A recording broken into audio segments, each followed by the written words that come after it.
नमस्कार दोस्तों, प्रिस्कार क्लासेस सरदार सर के यूट्यूब चैनल पे आपका हार्दिक अभिनंदन है, स्वागत है।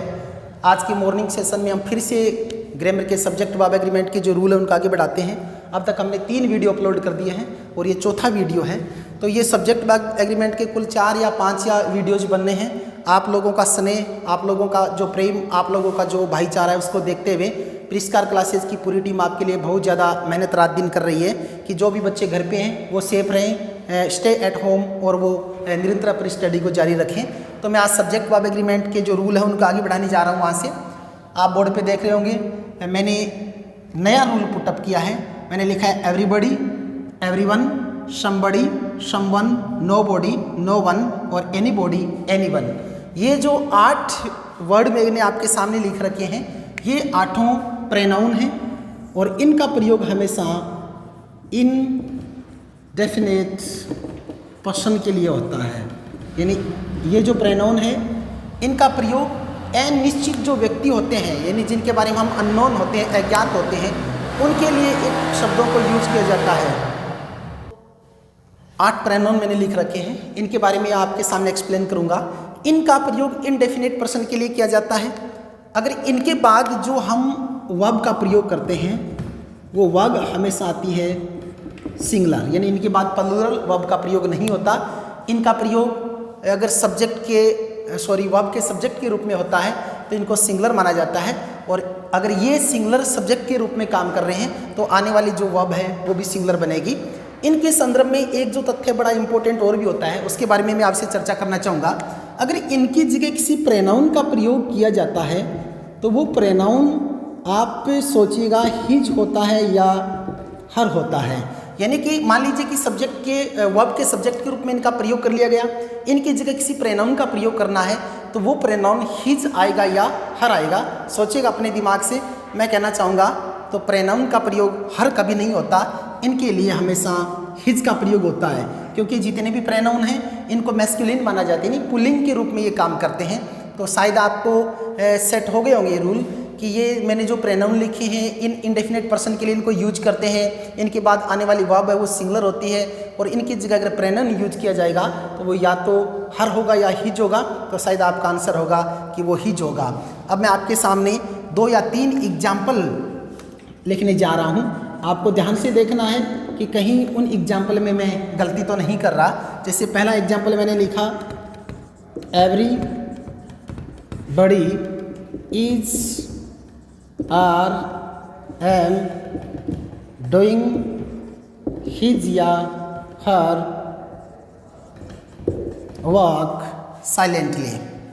Everybody is are am doing his या हर वर्क साइलेंटली। ये अपना पहला एग्जाम्पल हुआ। इस एग्जाम्पल में अपन देखेंगे कि यहाँ पे इज आर एम में से क्या लिया जाए और यहाँ पे हिज का प्रयोग किया जाए या हर का प्रयोग किया जाए। एक एग्जाम्पल मैं आपके सामने और रख देता हूँ। Anyone, any one has not या हैव नॉट फिनिश्ड हिज या her homework. Anyone has not finished his या हर होमवर्क यट। ये 2 एग्जाम्पल मैंने आपके सामने रखे हैं। दोनों एग्जाम्पल के द्वारा आपको ये तय करना है कि इन एग्जाम्पल में हम कौन सी वर्ब का प्रयोग करें और कौन से प्रोनाउन का प्रयोग करें। तो आप अपने अपने उत्तर को फटाफट देख लीजिएगा कि पहले में आंसर सही क्या होगा, दूसरे में क्या होगा। अगर हम दोबारा इनको एक्सप्लेन करना चाहें तो मैंने बताया कि एवरीबॉडी, ये जितने भी प्रोनाउन इनमें से एक प्रोनाउन मैंने लिया एवरीबॉडी, और एवरीबॉडी हमेशा सिंगुलर सब्जेक्ट की तरह काम करता है। हमेशा इनका प्रयोग व्यक्ति के लिए होता है और इसको मैस्कुलिन माना जाता है और एक वचन रूप में काम करता है। अगर एवरीबॉडी को एक वचन माना जाता है इसका सही आंसर होगा वो होगा इज। अगर अपन आगे बढ़े तो एवरीबॉडी की जगह हिज का प्रयोग होगा या हर का प्रयोग होगा। तो मैंने पहले ही बताया कि अगर इन प्रोनाउन का प्रयोग होता है, इनकी जगह कोई दूसरा प्रोनाउन यूज में लिया जाता है, एज ए सब्जेक्ट है उनकी जगह प्रोनाउन यूज में लेना चाहें तो वो कभी उसको हम मैस्कुलिन रूप में मानते हैं और उसकी जगह हमेशा हिज का प्रयोग होता है। तो इसमें इज और हिज है वो सही आंसर थे। दूसरी तरफ बढ़े, एनीवन हैज या have not finished his her homework yet. तो मेरे दिमाग में ये खूब अच्छी तरह से समझ में आ रहा है कि शायद आपने हैज़ की तरफ इशारा किया होगा कि इसमें हैज़ आएगा, और आगे अपन बढ़ें तो इसमें हिज का प्रयोग होगा। तो ये रूल बड़ा इजी सा है, ज़्यादा डिफिकल्ट नहीं है, थोड़ा सा दिमाग लगा कर सोचने से पूरा रूल क्लियर हो जाता है। तो एक बार फटाफट फिर से मैं रिवाइज कर देता हूँ। Everybody, everyone, somebody, someone, nobody, known, anybody, anyone, ये सभी प्रोनाउन हैं। अगर इनका प्रयोग किसी सब्जेक्ट वर्ब के सब्जेक्ट के रूप में किया जाता है तो इनको हमेशा सिंगुलर माना जाता है, और सिंगुलर माना जाता है तो आने वाली वर्ब है वो भी सिंगुलर होगी, और इनकी जगह स्पेशल ध्यान दीजिएगा प्रोनाउन हिज का प्रयोग होता है। इस प्रकार इन चारों को, आठों को हमने 2 एग्जाम्पल के द्वारा क्लियर किया। अब हम बढ़ते हैं नेक्स्ट रूल की तरफ। शायद आपको ये अच्छी तरह से समझ में आ गया होगा। अब हम नेक्स्ट रूल जो है उसकी तरफ बढ़ेंगे। तो ये जितने भी सब्जेक्ट वर्ब एग्रीमेंट के रूल आपके सामने रखे जा रहे हैं बड़े इजी रूल हैं, लेकिन गलती कहाँ होती है? गलती वहाँ होती है जब हम किसी चीज़ को, किसी सेंटेंस को बगैर सोचे तुरंत जल्दबाजी में हल करने की कोशिश करते हैं, तो वहाँ गलती हो जाती है। तो प्लीज़ आप इन मिस्टेक से बचिएगा और अपना जो मिशन है उसको सक्सेस करने में, उसको सफल बनाने में अपना अमूल्य जो योगदान है वो दीजिएगा। आगे वाला रूल अगर अपन लेके चलें तो इन्हीं से संबंधित प्रोनाउन कुछ मैं और लिखना चाहूँगा, जैसे समथिंग, एक मैंने लिखा नथिंग, एक वर्ड ले लिया मैंने एनीथिंग, और एक वर्ड लिया मैंने एवरीथिंग। ये भी 4 प्रोनाउन हो गए, समथिंग, नथिंग, एनीथिंग, एवरीथिंग। अगर इन चारों प्रोनाउन को देखें तो जो पीछे पड़े थे उसी कैटेगरी में ये भी प्रोनाउन हैं, लेकिन इनके यूज का तरीका थोड़ा डिफरेंट है। अगर मैं यहाँ पे इन चारों को एक्सप्लेन करना चाहूँ तो इनका प्रयोग हमेशा इंडेफिनेट थिंग्स के लिए होता है, यानी इनका प्रयोग मनुष्य के लिए नहीं होता, इंसान के लिए नहीं होता। अगर कोई वस्तु है तो उसके लिए हम इन चारों में से किसी को भी यूज में ले सकते हैं। अगर इनका अपन इनडेफिनेट थिंग्स के लिए यूज में लेते हैं तो इनके बाद जो आने वाली वर्ब है वो डेफिनेटली सिंगुलर ही होगी, यानी सिंगुलर वर्ब का प्रयोग होता है। उसके बाद मैंने पीछे वाले जो 8 प्रोनाउन लिखे थे उसमें भी मैंने कहा था कि अगर इसकी जगह किसी प्रोनाउन का प्रयोग होता है तो वो प्रोनाउन आप थोड़ा सोच के बताइएगा मुझे कि वो प्रोनाउन हिज होगा या हर होगा या इट होगा या इट्स होगा, इन 4 में से एक आएगा। यानी कि अगर किसी जो वर्ब है उसके सब्जेक्ट के रूप में समथिंग, नथिंग, एनीथिंग, एवरीथिंग का प्रयोग किया जाता है तो इसकी जगह कोई प्रोनाउन अगर हम यूज में लेना चाहें तो वो हिज होगा, हर होगा, इट होगा या इट्स होगा। तो मेरी नज़र में आपके दिमाग में ये आया होगा कि हिज और हर का प्रयोग तो इंसान के लिए होता है, तो हिज और हर तो हो ही नहीं सकते क्योंकि इनका प्रयोग तो वस्तुओं के लिए होता है। तो हमारे पास 2 प्रोनाउन बच जाते हैं, इट और इट्स। तो मेरा जो है मार्कर है, पेन है, वो इट्स की तरफ जाना है क्योंकि इट्स ही इसका सही आंसर होता है, इट नहीं होता। इट्स का प्रयोग हम करते हैं। तो ये तो है उसके रूल। अब हम एग्जाम्पल के द्वारा इसको क्लियर करना चाहेंगे। मैं 2 या 3 एग्जाम्पल बोर्ड पे आपके सामने पेश करता हूँ, लिखता हूँ, उनको ध्यान से देखिएगा और मैं कहीं गलती तो नहीं कर रहा। प्रत्येक में आप अपने नॉलेज को चेक कीजिए, अपने हिसाब से जो ब्लैंक में दूंगा उनको फिलअप कीजिएगा। जैसे nothing is are impossible in this word. पहला सेंटेंस मैंने लिया नथिंग इज या are impossible in this word. दूसरा सेंटेंस मैंने लिया एवरीथिंग इज या are possible in this word. ये 2 एग्जाम्पल हो गए अपने। नथिंग इज या are impossible in this word, दूसरा हो गया everything is are possible in this word. लेकिन यहाँ मैं प्रोनाउन की बात करूँ तो प्रोनाउन वाला ऐसा कोई सेंटेंस नहीं आया जिसके द्वारा मैं आपके सामने ये क्लियर कर सकूँ। तो मैं एक एग्जाम्पल यहाँ पे और लेना चाहूँगा। जैसे मैं यहाँ पे एक एग्जाम्पल के द्वारा ऑल क्लियर कर देता हूँ। When I reached home I saw that the door of my when I reached home I saw that the door of my room was opened. Of my room was opened, but everything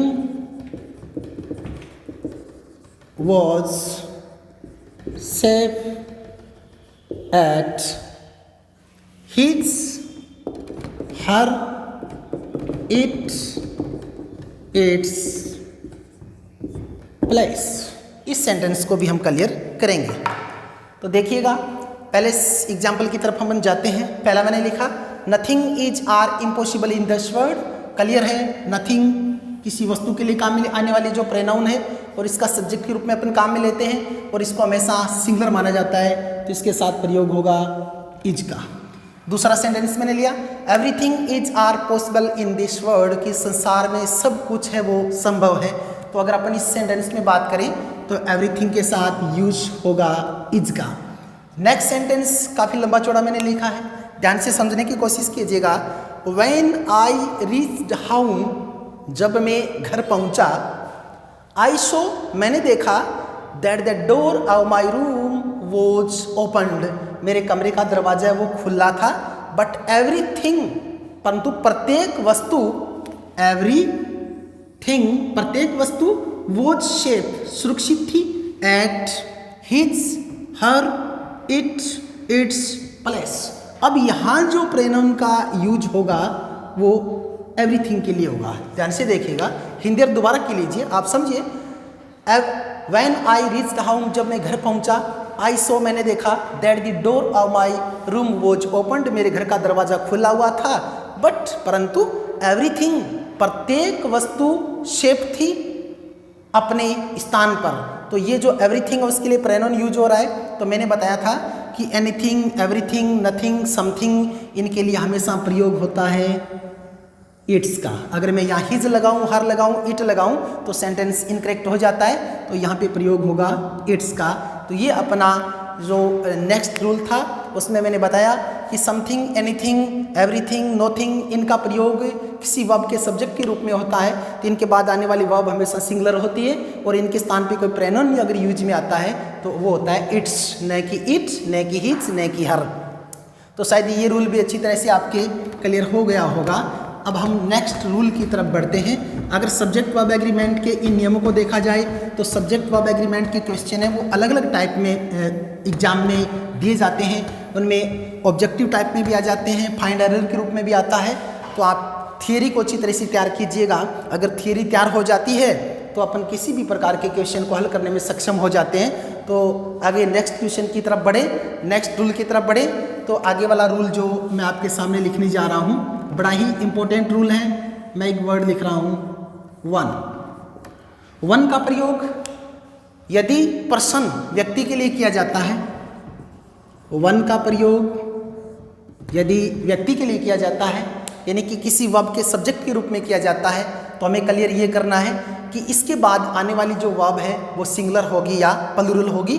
तो मैं one की बात करूं तो one के बाद हमेशा जो वर्ब होती है वो सिंगुलर ही आती है। अब बात चलती है आगे प्रोनाउन की, यानी किसी वर्ब का सब्जेक्ट है वो वन को रख दिया गया, माना कि हमने सिंगुलर वर्ब को यूज में ले लिया। उसके बाद आगे बढ़े तो प्रोनाउन का भी यूज हो सकता है। उसमें आपको बताना है हिज आएगा या हर आएगा या इट्स आएगा या वन आएगा या वन जाएगा, इनको बताना आपको। यानी वन की जगह का कोई पर्सनल प्रोनाउन काम में ले हम तो उसमें हिज आएगा, हर आएगा, इट्स आएगा, वन आएगा या वन जाएगा। शायद आपका जो दिमाग है, आपके जो विचार हैं, उनमें बार बार ये वंज है वो आ रहा है, क्योंकि इसकी जगह यूज में हम इसी को लेते हैं। तो इसका सही आंसर होगा वंज। तो अपना ये रूल इस प्रकार बन जाता है कि अगर किसी वर्ब का सब्जेक्ट पर्सनल प्रोनाउन जो वन है उसको रखा जाता है, वन का प्रयोग हमेशा इंसान के लिए होता है, तो उसके बाद हमेशा सिंगुलर वर्ब का प्रयोग होगा। और इसकी जगह यदि हमें कोई प्रोनाउन काम में लेना हो तो वो प्रोनाउन होगा वंज, क्योंकि हम पहले ही क्लियर कर चुके हैं कि जो समबॉडी, नोबॉडी, एनीबॉडी, ये जो चीज़ें उनकी जगह तो हमेशा हिज का प्रयोग होता है। क्योंकि उनको मैस्कुलिन माना जाता है। नथिंग, एनीथिंग, समथिंग, एवरीथिंग अगर आता है उसकी जगह हमेशा प्रोनाउन इट्स को यूज में लिया जाता है। अगर वन को काम में लिया जाता है सब्जेक्ट के रूप में तो उसकी जगह प्रोनाउन हमेशा आता है वंश। तो इस एग्जाम्पल रूल को अब हम एग्जाम्पल के द्वारा पढ़ना चाहेंगे। तो मैं एक या दो एग्जाम्पल आपके सामने रखना हूँ, ध्यान से देखिएगा कि कहीं मैं उनको गलत तो नहीं कर रहा। जैसे one should be true to his word. पहला शब्द लिखा मैंने, one should be true to his word. ध्यान से देखिएगा कि मैंने क्या लिखा है, इसमें कहाँ मैंने गलती की है। एक एग्जाम्पल आपके सामने मैं और लिखता हूँ, वन हैज़ या हैव टू डू हिज या हर या once homework one self.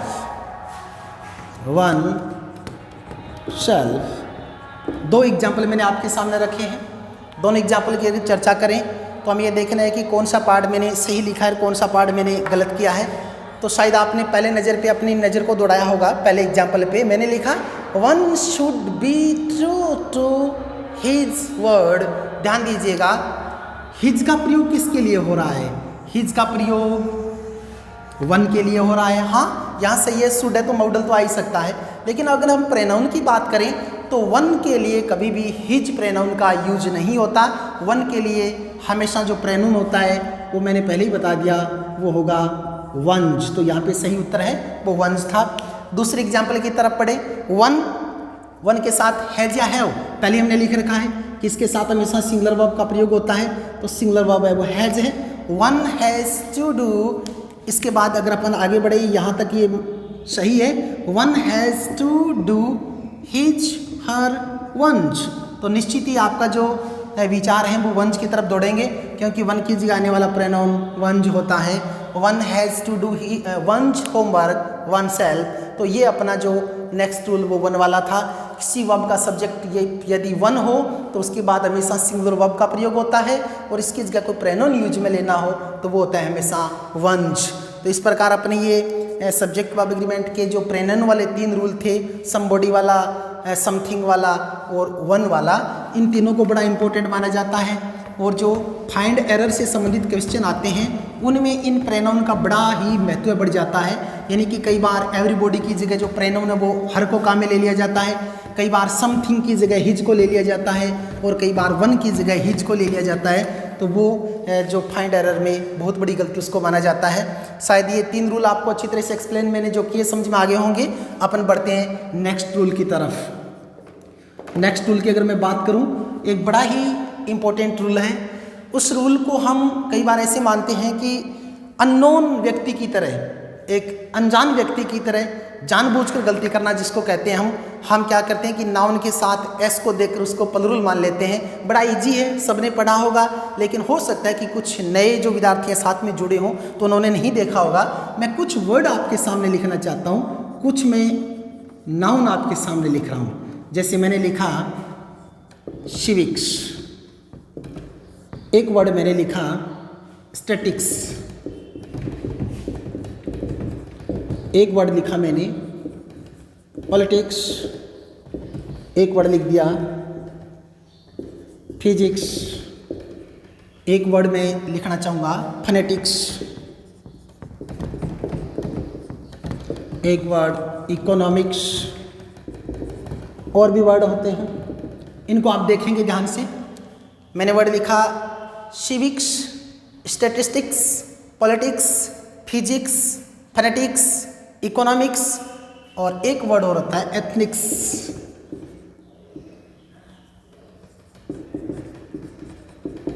Ethnics. ये जितने भी मैंने आपके सामने नाउन लिखे हैं, देखते ही शायद आपको कंफर्म हो गया होगा कि मैं किस चीज़ की बात कर रहा हूँ। चलिए, यहाँ पे मैंने नाउन लिखा, यहाँ पे मैं कुछ डिजीज़ के नाम लिखना चाहूँगा, कुछ बीमारियों के नाम आपके सामने लिखना चाहूँगा। जैसे shingles, mumps, measles, diabetes, AIDS, ये बीमारियों के नाम हैं। ऊपर वाले सभी विषयों के नाम हैं, सब्जेक्ट के नाम हैं। 2 नंबर पे मैंने shingles, mumps, measles, diabetes, AIDS, ये सब रोगों के नाम लिखे हैं। अगर मैं गेम एंड स्पोर्ट की बात करना चाहूँ, गेम एंड स्पोर्ट्स, खेलों की, तो इस संदर्भ में भी कई बार अपन भूल कर जाते हैं। जैसे मैं एक शब्द आपके सामने लिखना चाहूँगा, ड्राफ्ट, शब्द में लिखना चाहूँगा ड्राफ्ट, DRAUGSTS उच्चारण होता है ड्राफ्ट, DRAUGSTS। एक होता है डार्ट्स, एक वर्ड आपको सब परिचित ही हैं, टेनिस, बिलियार्ड्स, ये सब आप ध्यान से देखेंगे तो सभी खेलों के नाम हैं। जो नाउन मैंने आपके सामने बोर्ड पे लिखी हैं, प्रत्येक नाउन के अंत में आप ध्यान से देखिएगा एस लगा हुआ है। Civics, statics, politics, physics, phonetics, economics, ethnics. आगे मैंने डिजीज के नाम लिखा, shingles, mumps, measles, diabetes, AIDS. फिर मैंने खेल का नाम लिखा, ड्राउट्स, डार्ट्स, टेनिस, बिलियार्ड्स। कई बार हम क्या करते हैं, अगर इनका हिंदी अर्थ नहीं आता तो इन नाउन को हम प्लूरल मान लेते हैं और प्लूरल नाउन मानकर इनके साथ प्लूरल वर्ब का प्रयोग कर लिया जाता है, तो वो सेंटेंस गलत हो जाता है। जितने भी सब्जेक्ट के नाम हैं ध्यान से देखिएगा, उनको हमेशा सिंगुलर ही माना जाता है। जैसे मान लीजिए मैथ, जैसे इंग्लिश, जैसे हिंदी, जैसे संस्कृत, इसी तरह ये सब्जेक्ट के नाम हैं। इनमें एक दो और भी हो सकते हैं, जैसे लिंग्विस्टिक भी नाम आता है, वो भी हो सकता है कि कुछ बच्चों ने नहीं देखा हो तो मैं लिख देना चाहूँगा, लिंग्विस्टिक्स, भाषा विज्ञान। इनमें से जो डिफिकल्ट है उनके मीनिंग आपको मैं बता दूं। जैसे सिविक्स, सिविक्स का मतलब होता है नागरिक शास्त्र। एक वर्ड और ऐसा हो सकता है जो आपको नहीं आए, जैसे एथनिक्स, इसका मतलब होता है नैतिक शास्त्र। जैसे मैंने लिखा लिंग्विस्टिक्स, इसका मतलब होता है भाषा विज्ञान। भाषा विज्ञान, नैतिक शास्त्र ये होता है जो अपना नागरिक शास्त्र। स्टैटिक्स होता है सांख्यिकी, जो पॉलिटिक्स राजनीति जो होती है। फिजिक्स आप सबने सुना ही है। फोनेटिक्स ध्वनि विज्ञान होता है, फोनेटिक्स मीन्स होता है ध्वनि विज्ञान। और इकोनॉमिक्स अर्थशास्त्र होता ही है। अगर किसी वर्ब का सब्जेक्ट इन कोई विषयों का नाम हो और उनके बाद में एस लगा हो तो भूल से भी आप मात मत खाइएगा, ये सभी एक वचन सब्जेक्ट के रूप में काम करते हैं। नेक्स्ट अगर मैं डिजीज की बात करूं तो सबसे पहला जो वर्ड लिखा है मैंने सिंगल्स लिखा है। अब ज़्यादातर लोगों को सिंगल्स का हिंदी अर्थ नहीं आता। अगर मैं सीधी सी भाषा में बात करना चाहूँ तो सिंगल्स का मतलब दाद होता है। एक चमड़ी का रोग होता है जिसको अपन दाद बोलते हैं और उसका उच्चारण होता है सिंगल्स, इंग्लिश में बोलते हैं। फिर मैंने लिखा मम्प्स और मीजल्स। मम्प्स जो रोग है वो गले से संबंध होता है, जिसको गलसुआ हम बोलते हैं। मम्प्स जिसको हम गलसुआ बोलते हैं, गले से संबंधित एक रोग होता है। उसके बाद मैंने लिखा मीजल्स। मीजल्स का मतलब होता है खसरा, यानी कि खसरा जैसे एक बीमारी खसरा। मम्प्स गलसुआ, सिंगल्स दांत नामक जो रोग होता है या चमड़ी का रोग होता है। डायबिटीज मधुमेह रोग होता ही है। एड्स रोग के बारे में हम सब ने सुना है, जो घातक बीमारी का रूप कभी लिया था। अगर इन डिजीज की बात करें तो जितने भी बीमारियों के नाम हैं, जैसे मलेरिया, कैंसर, अब कोई भी बीमारी लीजिए वो हमेशा सिंगुलर रूप में ही होता है। लेकिन इनको मैंने इसलिए लिखा क्योंकि इनके बाद प्रत्यय के बाद एस का प्रयोग हुआ है, और ऐसा नहीं हो कि कहीं एस का प्रयोग देखकर हम इसको जो प्लूरल नाउन मान ले। कई बार इसमें एक वर्ड और आता है डिजीज का, एग्जाम में भी आया, पुटअप हुआ है, उसका नाम है रिकेट्स, RICKETS, रिकेट्स। इसको भी कई बार पुटअप किया जाता है। रिकेट्स होता है हड्डियों से संबंधित रोग। अब इन खेल की मैं बात करना चाहूँगा। इन दो खेल के बारे में तो हमने अमूमन सुनते हैं, टेनिस, बिलियार्ड्स, लेकिन इन दो नाउन की बात मैं आपके सामने जरूर करना चाहूँगा। ड्राउट्स का मतलब होता है जैसे चेकरबोर्ड, चेकरबोर्ड से हम खेलते हैं, यानी कि गोटियों का एक खेल होता है, उसको अपन बोलते हैं ड्राफ्ट। एक वर्ड है डार्ट्स। डार्ट्स का मतलब होता है कि तीर या किसी भाले के द्वारा किसी निशाने को साधना, मारना, इस प्रकार के जो खेल होता है इसको अपन डार्ट्स बोलते हैं। तो ये सभी जितने भी हैं, चाहे वो किसी विषय का नाम हो, चाहे कोई बीमारी का नाम हो, चाहे कोई गेम या स्पोर्ट का नाम हो, इन सब नाउन को हमेशा सिंगुलर माना जाता है। आपको मैं फिर एक बार से कह देता हूँ, प्लीज़ इन नामों को ध्यान से देख लीजिएगा। Civics, phonetics, economics, ethnics, linguistics. इसके अलावा बात करूं तो सिंगल्स, मम्प्स और मिजल्स, इसके अलावा ड्राफ्ट्स और डार्ट्स। बाकी वर्ड के बारे में हमने सुना है, इनको ज़्यादातर हम ध्यान में नहीं देते, तो इनसे संबंधित सेंटेंस गलत हो सकता है। जैसे मैं 2 एग्जाम्पल के द्वारा फटाफट इनको आपके सामने क्लियर कर देता हूँ। जैसे 1 नंबर वर्ड मैंने लिखा, mumps is are a dangerous disease. देखिएगा, अगर आप ध्यान से देखें तो क्लियर हो जाता है, mumps is are a dangerous disease. लेकिन हम क्या करते हैं कि जब क्वेश्चन को हल करते हैं तो डायरेक्ट आगे वाला सेंटेंस देखते नहीं। कई बार जैसे मम्प्स देखा, दिमाग भ्रमित हो जाता है कि हाँ प्लूरल नाउन है, और प्लूरल नाउन सोचते ही मार का प्रयोग कर लेते हैं, लेकिन ये सरासर गलत होता है। और मम्प के साथ हमेशा प्रयोग होता है इज का। ये जो रूल मैंने आपके सामने लिखा, इससे संबंधित एक अपवाद भी आता है। इससे संबंधित एक अपवाद भी कई बार पुटअप कर दिया जाता है। जैसे जितने भी विषयों के मैंने नाम लिखे हैं, जैसे एक एग्जाम्पल मैं आपके सामने उस अपवाद का, एक्सेप्शन का लिखना चाहूँगा, यानी कि उसमें क्या कहा जाता है। जैसे पहला वर्ड लिखा, politics a dirty game is are. अब इसी सेंटेंस को मैं दोबारा लिखता हूँ, His politics dirty। आगे मैंने दिया is are। दोनों एग्जाम्पल को ध्यान से देखिएगा। पहला लिखा है मैंने, पॉलिटिक्स ए डर्टी गेम, राजनीति एक गंदा खेल है। अगर किसी सामान्य विषय के नाम की तरह इनको काम में लिया जाता है तो इसको सिंगुलर ही माना जाएगा। अगर ये जो विषय से हटकर बात करें अपन, पॉलिटिक्स उसकी राजनीति, अगर इससे पहले हम किसी पजेसिव एडजेक्टिव का प्रयोग कर देते हैं, जैसे his, her, my, over, your, तो वो नाउन फिर प्लूरल मानी जाती है। जैसे मैं दूसरा एग्जांपल लिखना चाहूँ तो English is an easy language, या फिर मैं लगा दूँ हिज इंग्लिश, तो उसमें आर का प्रयोग हो जाएगा। यानी इन विषयों के नाम से पूर्व उनको किसी व्यक्ति स्पेस से जोड़ दिया जाए, व्यक्ति स्पेशल से जोड़ दिया जाए, और उसमें पजेसिव एडजेक्टिव का प्रयोग कर दिया जाए, तो उस नाउन को फिर प्लूरल माना जाता है। इस चीज़ पे प्लीज़ आप फोकस कीजिएगा। देखिए मैंने यहाँ पे पजेसिव एडजेक्टिव का प्रयोग किया है। पजेसिव एडजेक्टिव हो सकते हैं जैसे his, her, my, over, your या देयर। अगर इनसे पहले पजेसिव एडजेक्टिव आ गया तो इसको हमेशा प्लूरल माना जाता है। तो ये अपना रूल है, वो इन नाउन से संबंधित हुआ। शायद आपने अच्छी तरह से इसको देख लिया होगा। इस प्रकार नाउन में अगर किसी विषय का नाम हो, डिजीज का नाम हो, या गेम या स्पोर्ट का नाम हो, तो इन शब्दों को अच्छी तरह से याद कीजिएगा। और हो सकता है कि कहीं हमें गलती से बच जाएं। तो इन्हीं शब्दों के साथ जय हिंद, जय भारत। फिर अगले नेक्स्ट वीडियो में मिलेंगे। तब तक आप इसको प्लीज़ पढ़िएगा, लाइक कीजिएगा, शेयर कीजिएगा, और चैनल को सब्सक्राइब जरूर कीजिएगा, भूलेगा नहीं। जय हिंद, जय भारत, जय माँ भारती।